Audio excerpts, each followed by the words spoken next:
आज हम किसके बारे में पढ़ेंगे? हुमायूं के बारे में। बाबर के बारे में हमने पढ़ लिया था, बाबर के बारे में हमने पढ़ लिया था। आज हम पढ़ेंगे हुमायूं के बारे में। हुमायूं के बारे में कुछ बातें जान लें। हुमायूं इसका पुत्र है बाबर का। इसकी माँ का नाम क्या है? महीन बेगम। इसकी माँ कौन है? महीन बेगम। इसका पूरा नाम क्या है? नसीरुद्दीन मोहम्मद। इसका पूरा नाम क्या है? नसीरुद्दीन मोहम्मद।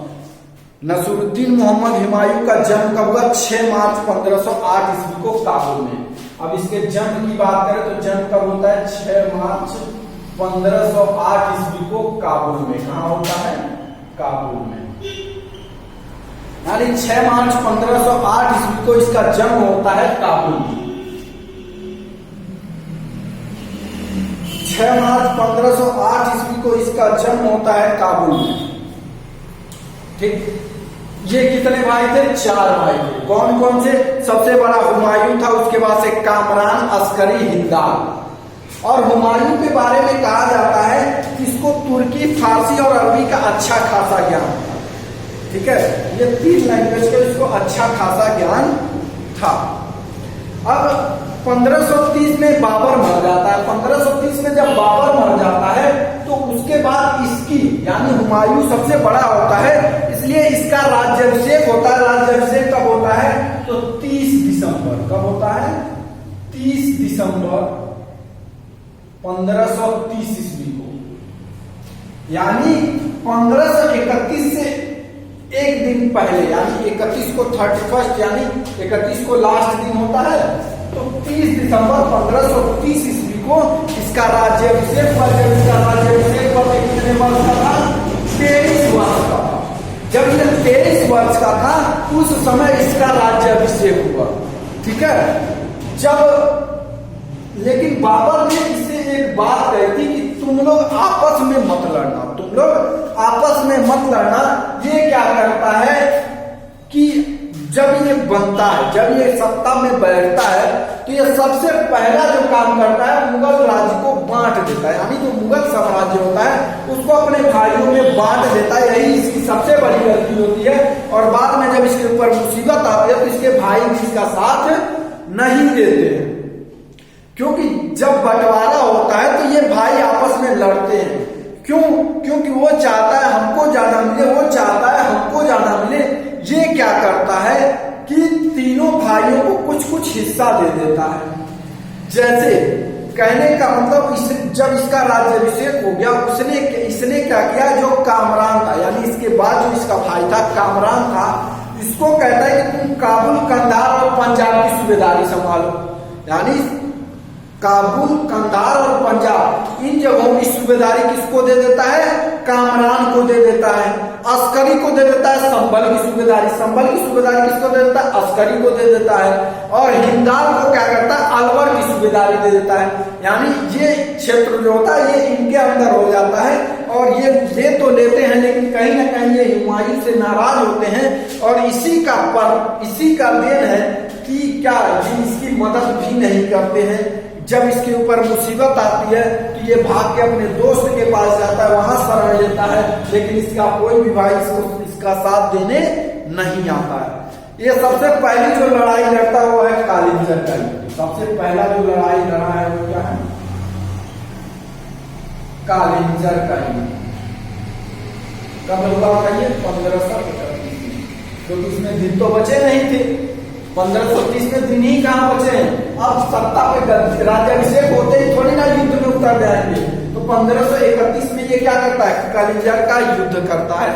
कालिंजर एक किला है, यानी कालिंजर के किले को ये घेर लेता है। और ये कालिंजर का किला कहाँ है? बुंदेलखंड में है।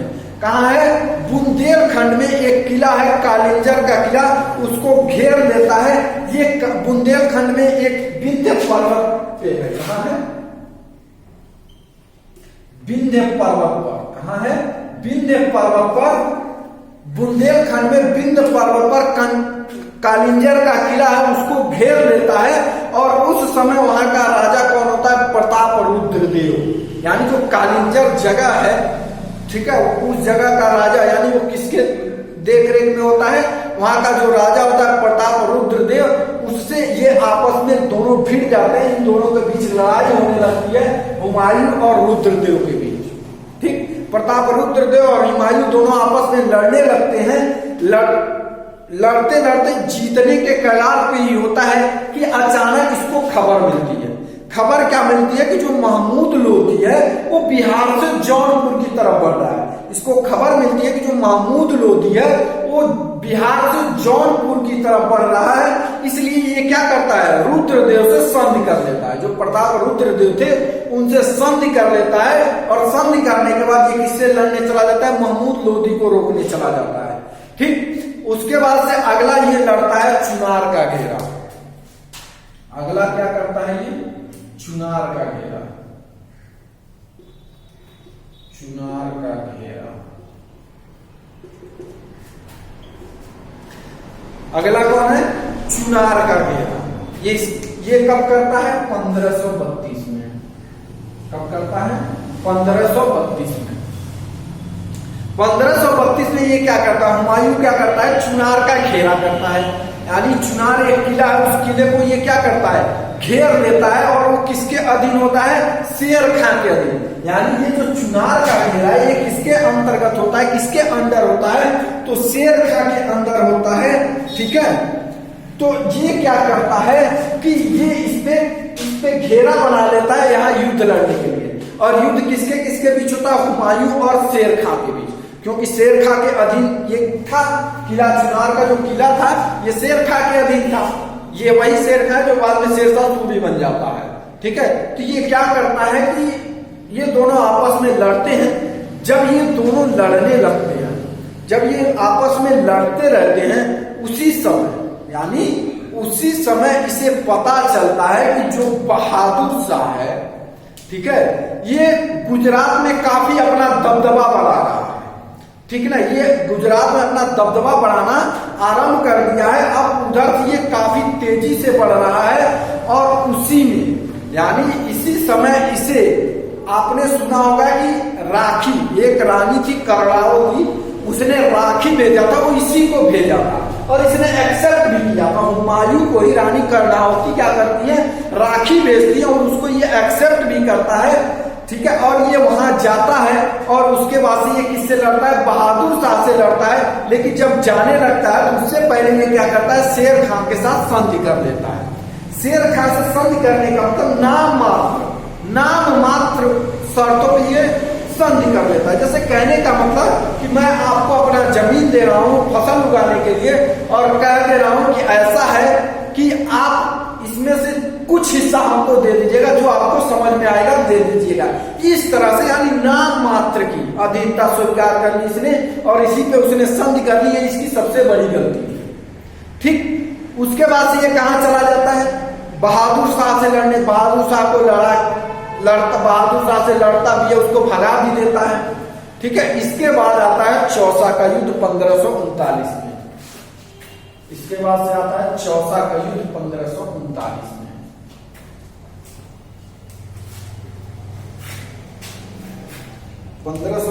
में ये क्या लड़ता है, चौसा का युद्ध।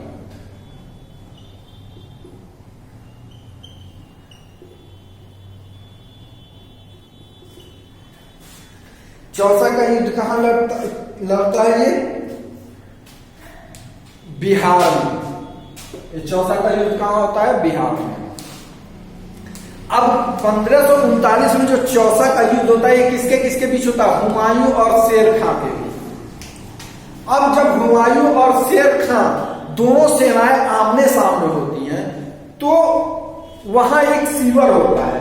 तो हुमायूं की सेना जो होती है सीवर के निचले हिस्से पे होती है, और शेर खां की सेना जो होती है वो ऊपर वाले हिस्से पे होती है।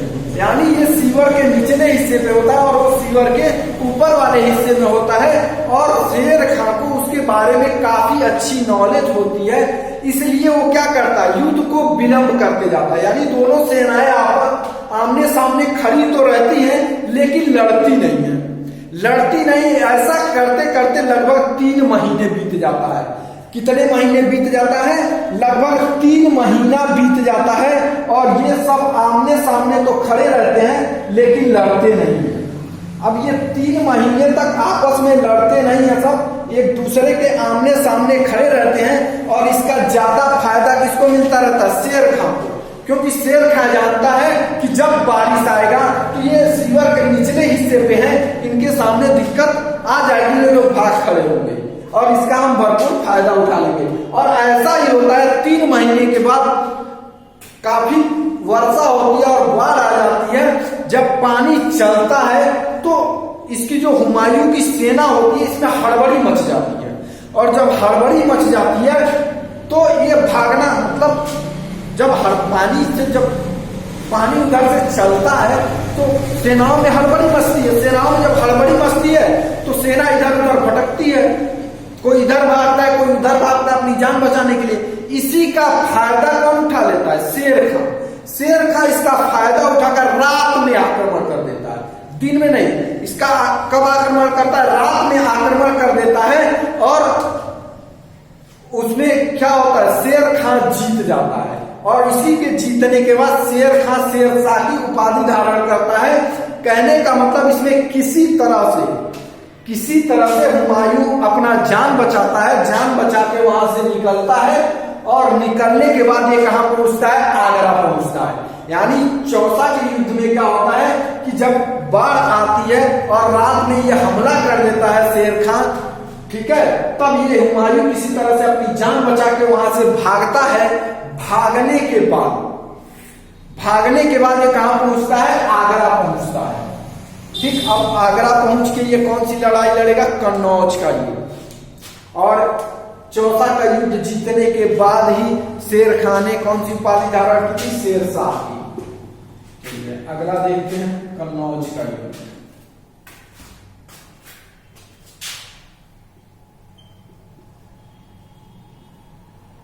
कन्नौज का युद्ध,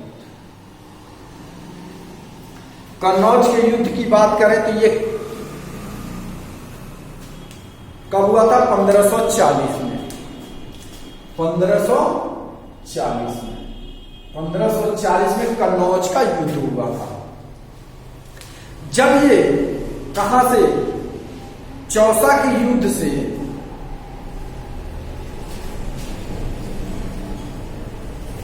ये जो चौसा का युद्ध हुआ उसमें आपने देखा होगा कि हमने कब लिखा था? चौसा का युद्ध हमने कब बताया था? चौसा का युद्ध 1539 में हुआ था। तो ये उसके 1 साल बाद, यानी जब चौसा के युद्ध से ये भाग के आगरा चला जाता है, तो आगरा जाने के बाद ये सेना तैयार करता है। क्या करता है? सेना तैयार करता है, और 40,000 सैनिकों के साथ। कितने सैनिकों के साथ? 40,000 सैनिकों के साथ ये आगरा से चलता है। भाग के कहां पहुंचा था? आगरा ही तो पहुंचा था। तो आगरा से ये 40,000 सैनिकों को लेके चलता है, किससे लड़ने के लिए? शेरशाह से लड़ने के लिए। शेरशाह सूरी से लड़ने के लिए। शेरशाह सूरी से लड़ने के लिए ये कहां से चलता है? आगरा से चलता है। और इन दोनों का मुठभेड़ कहां होता है? कन्नौज में। इसीलिए कहा गया कन्नौज का युद्ध। यानी ये दोनों आपस में कहां मिलते हैं? सब कन्नौज में। और वहीं पे इन दोनों के बीच युद्ध होता है, और काफी भीषण युद्ध होता है। युद्ध काफी लंबा चलता है, काफी भीषण युद्ध होता है। ये दोनों आपस में काफी जुझारू तरह से लड़ते हैं, लेकिन ये एक गलती कर देता है, तोपखाने का इस्तेमाल नहीं करता है। इसके हारने की सबसे बड़ी गलती ये हो जाती है कि ये तोपखाने का इस्तेमाल नहीं करता है। अगर इसकी सबसे बड़ी कमी इस युद्ध में कुछ रही तो तोपखाने का इस्तेमाल इसने नहीं किया। बाकी इसकी सेनाएं ने काफी अच्छा युद्ध लड़ा था। माना जाता है कि काफी अच्छा युद्ध लड़ा था इसने कन्नौज का। ठीक है, उसके बाद से ये क्या हो जाता है? पराजित हो जाता है और यहां से भाग निकलता है। यहां पे भी कौन जीत जाता है? शेरशाह जीत जाता है। और ये जब जीत जाता है तो ये यहां से भाग जाता है। 1540 में ये जब युद्ध हारता है, कन्नौज का युद्ध हार जाता है, उस समय ये भाग निकलता है। अब जब वहां से भाग निकलता है, ठीक है, तो अब ये 15 साल तक गायब रहेगा। 15 साल तक इधर उधर भटकता रहता है। यानी भागा था 1540 में। 15 साल तक ये गायब रहेगा। 1540 में भागता है 1500, यानी 1555 में ये फिर वापस आता है। अब आप लोग खुद सोच सकते हैं कि कितना 15 साल तक ये गायब रहता है, यानी इधर उधर भागता रहता है। अब ये 1540 के बाद जाता कहाँ है? अमरकोट में जाता है। कहाँ जाता है? अमरकोट के राजा के पास जाता है और वहीं अपनी शरण लेता है। अमरकोट के राजा के पास जाता है, उस समय इसकी जो वाइफ होती है, इसकी जो पत्नी होती है, वो प्रेग्नेंट होती है। तो ये उनसे, जो अमरकोट के राजा थे, ये इसके काफी अच्छे मित्र थे, उनसे बात करता है। तो वो क्या करते हैं, इसकी वाइफ को वहां रहने देते हैं और वहीं पे अकबर का जन्म होता है। कब? 1543 ईस्वी में। अकबर का जन्म कब होता है? 1543 ईस्वी में। यानी लगभग 3 साल इसकी, यानी ये भाग के जब अमरकोट पहुंचता है और वहां पे जब उससे बात करता है तो वो शरण देता है। शरण देने के बाद अमरकोट के राजा जब इसको शरण दे देते हैं, वहीं पे अकबर का जन्म कब होता है? 1543 ईस्वी में। ठीक है, 1543 में इसका जन्म होता है। और उसके बाद से यहां से, यानी 1540 के बाद कौन शासन करने लगता है? शेरशाह सूरी। शेरशाह सूरी शासन करता है, तब भी ये नहीं आता है। ठीक है, शेरशाह सूरी कब मर जाता है? 1545 में। यानी 1540 में ये भाग जाता है, 1545 में वो शेरशाह सूरी मर जाता है। 1545 में जब शेरशाह सूरी मर जाता है तो इसका बेटा बनता है, यानी अगला शासक कौन बनता है? शेरशाह सूरी का बेटा बनता है। फिर भी ये हमला करने नहीं आता है और ये अपनी सैनिक को भी तोड़ने में लगा होता है, यानी अपनी एक सेना बनाने के चक्कर में लगा होता है। और धीरे धीरे ये जब सेना को बिटोर लेता है, तब तक कौन कौन मर जाता है? पहले तो 1540 में इसको शेरशाह सूरी ने भगाया था, वो मर जाता है 1545 में। उसका बेटा जो होता है वो भी मर जाता है 1545 में शेरशाह सूरी। उसके बाद से इसका बेटा जब मर जाता है तो शेरशाह सूरी का जो साम्राज्य होता है बिल्कुल छिन्न भिन्न हो जाता है, यानी इधर उधर बिखर जाता है। ठीक है, उसके बाद ये हमला करता है। ठीक है, उसके बाद ये घुसता है और घुसने के बाद 1545 में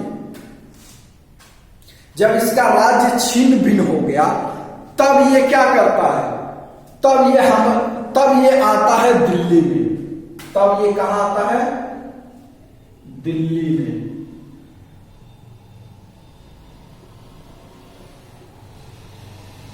यानी शेरशाह सूरी का साम्राज्य जब छिन्न भिन्न हो जाता है, तब ये दिल्ली में आता है। कब? 1555 में। 1545 में तो वो मर जाता है शेरशाह सूरी, उसके बाद उसका बेटा मर जाता है। जब दोनों मर जाते हैं, उसके बाद ये दिल्ली पे आक्रमण करता है, दिल्ली में आता है और उसके बाद से ये अपनी सेना को लेकर आक्रमण करता है और जीत जाता है और उसके बाद से ये सत्ता को संभालता है। ठीक है, सिंहासन को प्राप्त कर लेता है।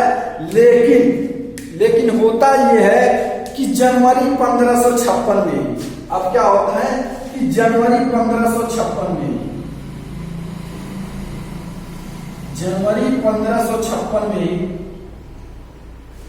ठीक एक लाइब्रेरी बनवा रखी थी इसने, दीन पनाह नामक एक प्रसिद्ध लाइब्रेरी बना रखी थी इसने। उसी के सीढ़ियों से फिसल के गिरता है और इसकी मृत्यु हो जाती है। यानी कहने का मतलब कि 1555 में आता है और 1556 में दीन पनाह नामक एक प्रसिद्ध लाइब्रेरी बना हुआ है जिनमें, उसी पे से इसका पैर फिसलता है और सीढ़ियों पे से लुढ़कते हुए गिरता है और ये इसकी फिर क्या हो जाती है? मृत्यु हो जाती है, ये मर जाता है। और इसके बाद से अगला शासन किसका आता है? अकबर का। ठीक, इसका बेटा होता है अकबर और अगला शासन किसका आएगा? अकबर का। उसके बारे में हम अगली क्लास में पढ़ेंगे।